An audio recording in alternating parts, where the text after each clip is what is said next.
Now that E3 is officially done and over with, I thought it would be kind of fun to quickly go over the 5 games that were shown during E3 that I am most excited about.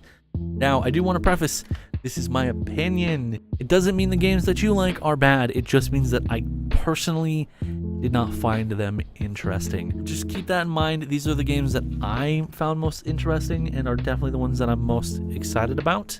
Without further ado, here are my top 5 games of E3 2018. Number 5, Jump Force. Jump Force looks like it's going to be a really fun time. I like Bandai Namco's fighting games. I think they're some of the most fun arena fighters out there. And the fact that we're getting a game focused on the entire, hopefully the entire Shonen Jump archive of characters like Yu Yu Hakusho and JoJo's Bizarre Adventure. I would love characters from those 2 franchises to duke it out. I think it would be insanely fun. The only downside that I think that game has is the fact that it looks like a Unity fan game. And a lot of people that got to play it at E3 were saying that it didn't necessarily run very well. But I'm still excited for it, just because I like Shonen Jump and I like the characters they have in their lineup. So the more we see of that game, the more I'll probably be excited for it. Number 4, Halo Infinite. I'm putting this one on here because I'm hoping that 343 has kind of learned their lesson when it comes to dealing with the Halo franchise. The last 2 games from them were major disappointments for me. I think 343 just doesn't understand how to use the Halo franchise properly. And so I'm hoping that with this one, and from the trailer it looks like they are learning, that they will take steps to bring it back to the Bungie era of gameplay and storytelling. And hopefully with this one, 343 can make a Halo game that all fans can enjoy. Number 3, Sea of Solitude. EA's showcase was really bad in my opinion, but I think Sea of Solitude's kind of saved it for me. EA likes to show off like 1 or 2 indie games per conference, and I think Sea of Solitude definitely was their winner this year just because of how passionate the developer who was on stage sounded while they were talking about their game. And it looks like a colorful, horrifying little adventure of a game. I'm really excited to see that game when it's finally out.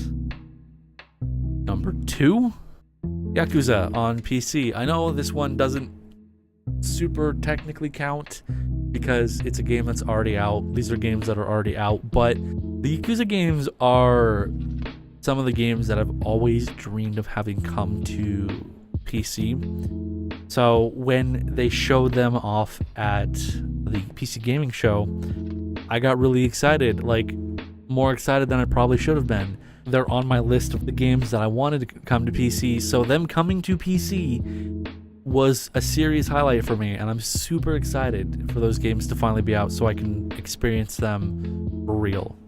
And number 1 was Resident Evil 2, the remake.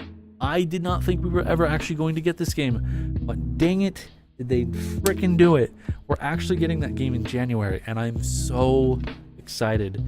It looks like it's going to actually take the franchise back to its roots when it comes to the survival horror aspects of everything. Resident Evil 7, in my opinion, was not a great Resident Evil game. That being said, it's not a terrible Resident Evil game. It was a step in the right direction, but it didn't do what I wanted the franchise to do.